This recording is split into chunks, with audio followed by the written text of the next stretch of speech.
Good morning, students, and continuation of the viral hepatitis. And the previous class we have discussed regarding of hepatitis A and the hepatitis B virus. And today we are going to deal here that is the hepatitis C virus. Okay, so here these hepatitis C virus is also infectious disease that is going to be leads to the liver only. Okay, and mainly it is caused by the hepatitis C virus, or it is also called as HCV virus. So what is happening here means, so when the infection is occurred to your body, and automatically and it is going to be shows infected to our liver. Okay, and ultimately and it shifted to the cirrhosis, means the fibrous formation of the liver is going to be there. And estimated people have infected this hepatitis C is 150 to 200 million people have been infected, and where this HCV infection is prevalent in India. So estimated 12.5 million cases, and also they have treated with the disorders, and also the people will have the jaundice along with this kind of the hepatitis infection. Okay, and the prognosis with the chronic hepatitis is a 50 to 80% of chances, and how to recover with this kind of hepatitis C virus. So coming to the structure of the hepatitis C virus, so in the diagram they are showing that what is approximate. So the structure of hepatitis C virus of approximately how much, the 60 nanometer in diameter, and here the envelope cover. Okay, and the green color layers you are showing, right, that are the glycoproteins, and this is the core, and it is a viral RNA. Okay, so this is regarding of the structure which was produced, and it is also belong to the family of and Hepa C virus and the Flaviviridae family, and genes is a Hepa C virus.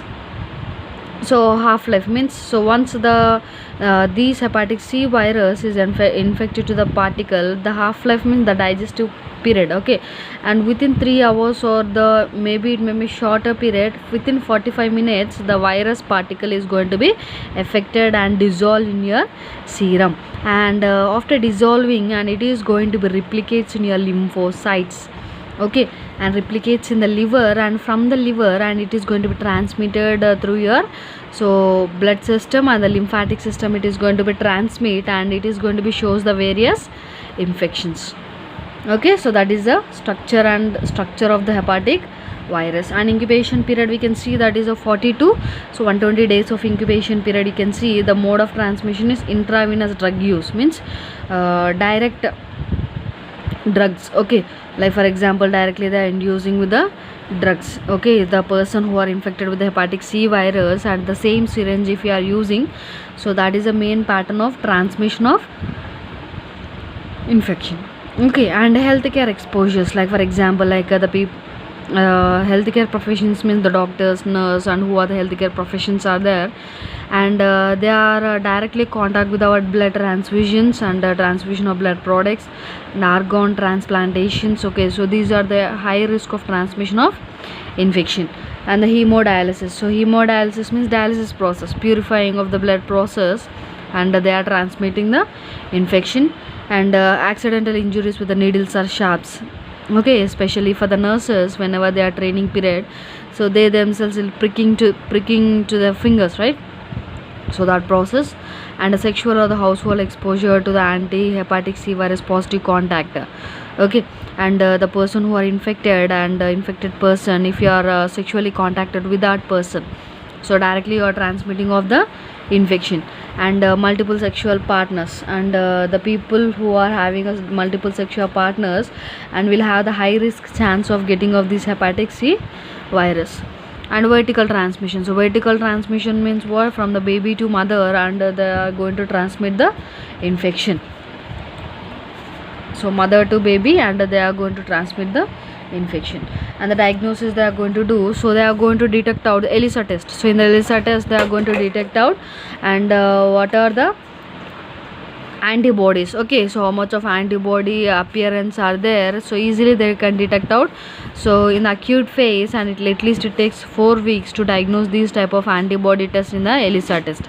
And also they are going to detect the RNA. So because what is happening here means, so the polymerase chain reaction process, so antiviral therapy when they are monitoring, so they are going to detect out in the structure you have seen, right, Yes, so double standard RNA it is going to be present. Okay, so that they are going to detect out. And antigens means what? So in the antigens are available, and whenever they are doing of this kind of antigen test of hepatitis C virus. So prevention means under only general prophylaxis we can give, such as blood, tissues, organ screening is possible, and no specific active passive immunization can't give with this kind of the process, but we can give the treatment of interferons, okay, like immunity active against the immunity we can give, and ribavirin. Okay, so this ribavirin so is more effective than these interferons, and the combination with the interferon and the ribavirin is more effective and to fight against this hepatic C virus. Okay, so that we can give. So that is regarding of the hepatic C virus, and next we'll be dealing with the hepatic D virus. Okay, so this hepatic D virus, and it is going to be classified as a hepatitis delta virus, and it is also enveloped with the RNA virus also.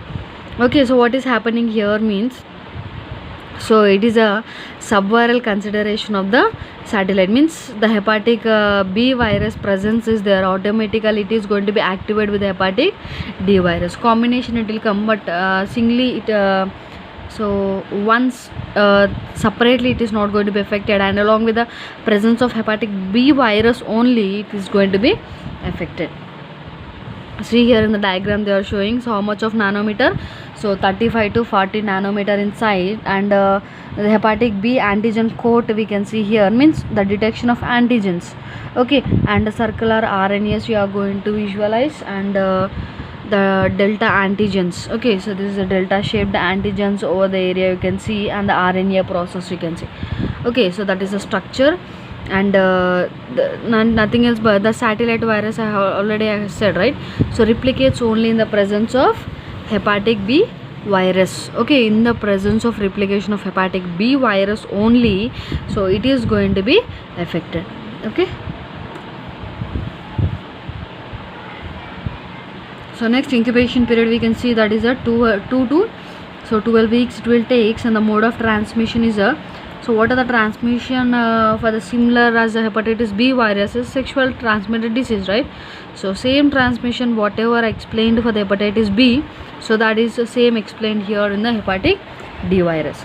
And clinical features we can see here, so same time super infections we can see, the delta infections occurs in a person already harboring hepatitis B virus, means so two types of infections are recognized, that is co-infection and the super infection. So co-infection means what? So the person with affected with hepatitis B virus is going to be transmitted at the same time. But super infection means what? So infection occurs in a person already having hepatitis B virus. Okay, the person already having the hepatitis B virus, and the next he is infected with hepatitis D virus. But co-virus means what? Along with hepatitis B virus, and automatically hepatitis D virus is also going to be transmitted. So that is a clinical feature they can see in the co-infection and the super infections. And the diagnosis same, the delta antigen test they are going to do. Immunofluorescence means what? Detecting under microscope, okay, or visualizing the cell, the liver cell structure. So under the color microscope is called as immunofluorescence. And anti-ELISA test they are doing, and antigen and antibodies appearance also they can able to detect out. Okay, prevention you can see that, and pre and post exposure prophylaxis is there, and we have to screen out with the blood and the blood donor hepatitis B antigen. So we have to detect out whenever you are having a blood donors. And in the hepatitis B and D super infection whenever you are dealing, so only education is possible, and avoid contact with the hepatitis B virus, so that we can give. Okay, so next one is the hepatitis E virus. So every hepatitis and is going to be there. It is a viral hepatitis, means the inflammation of the liver. So caused by what hepatitis? E virus only is a cause, and which is affecting the hepatitis E. So what is happening here? So the patient itself is going to be recovering process is going to be there. That is a low mortality rate only, and this infection is not that much high. So to get the infection more. Okay, so the people who are having a high risk of developing, only the person who don't have the low immunity, so who have low immunity, okay, so who have not a more immunity, so they are going to get these type of mortality cases. But other than that, so the people who have a well immunity, so they can able to recover with this kind of hepatitis E virus. Okay, and within occasional acute period itself, and we can cure this hepatitis, but in a severe cases, and it may lead to the liver disorder conditions. Okay, like for example cirrhosis conditions you can see, or the hepatic failure. Okay, so in pregnant women, whenever you are dealing, so the child is going to have some of the syndromes of this one, that is a fulminant hepatic failure. Okay, so fulminant hepatic failure means what? Already in introduction I explained. The fulminant means what?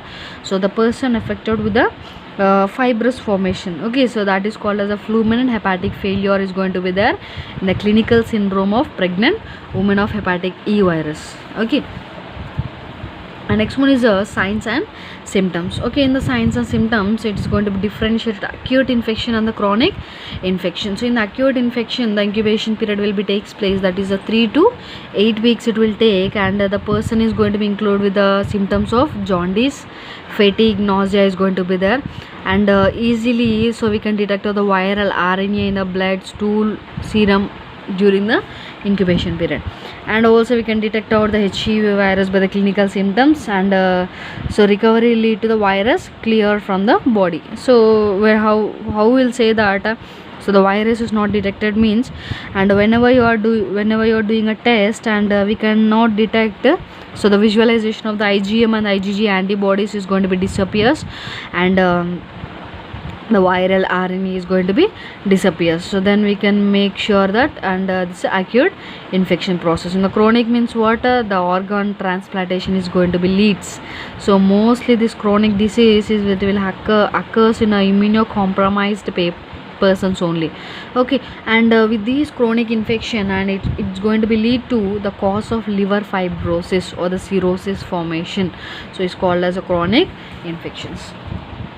And hepatic V virus, and the structure itself they are explained here, that is how many nanometers? 29 nanometer into 32 nanometer in diameter, and it has a sRNA genome. So in the previous diagram I have shown you, in the same way it is going to be there, and the virus is going to be labels, and it's coming to the family of the hepatic V, that is a okay Salsiviridae. Okay, so this animal reservoir is a pig, and incubation period is a 2 to 9 weeks. Okay, the mode of transmission is a person to person transmission, or the fecal oral route transmission, or the contaminated or water, food. Okay, so in these ways, and they are going to transmit the infection. Okay, diagnosis by the ELISA test they can able to detect out, and prevention is that sanitation. So avoid drinking of a unknown purity water, and uncooked shellfish we have to avoid, and uncooked fruits, vegetables, and not peeled and prepared by the travelers. Okay, that should be avoided, because easily they can be transmit the infection. And the next one is the hepatic G virus. Okay, so this is not that much important. Okay, so just we'll be discussing. Okay, so it is also called as a hepatic G virus, and also it is also known as HBG virus, and it is also coming to the family of Flamiviridae, and the member of Peggy virus genus. Okay, so it is also known as infected human, but not human disease it is. So it is going to be transmitted by what? Some of the animal transmission of disease. Okay, and in the fulminant hepatitis or the hemophilus, okay, any blood disorders, and in the multiple transfusion or hemodialysis or intravenous drug addictors or blood donors, and we can find these type of hepatitis G viruses only. Okay, so that is regarding of overall hepatitis A, B, C, D, E and G virus. Okay, so that is regarding of overall process of viral hepatitis. It's a very important unit, so just discuss in depth and just practice to be fulfilled. Okay, thank you.